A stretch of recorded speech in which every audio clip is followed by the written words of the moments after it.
ఏంటే వాగుతున్నావు? వాడెప్పుడు ఆలోచించేది, తపన పడేది నీకోసమే కదే. నా కొడుకు కోసం అంటున్నావు? వాడు బతుకుతున్నది, బాధ్యతగా ఉంటున్నది నీకోసం, నీ కడుపులో ఉన్న బిడ్డ కోసం కదే. నా కడుపులో పెరుగుతుంది గౌతమ్ గారి బిడ్డ కాదు, ఇంద్ర గారి బిడ్డ.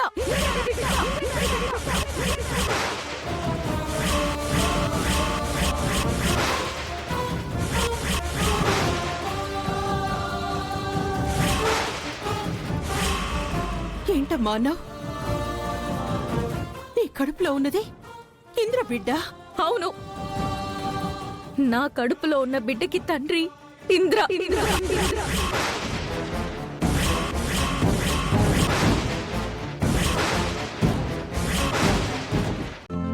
ఈ రోజే డౌన్లోడ్ చేయండి, మీ ఫేవరెట్ షోస్ చూడండి.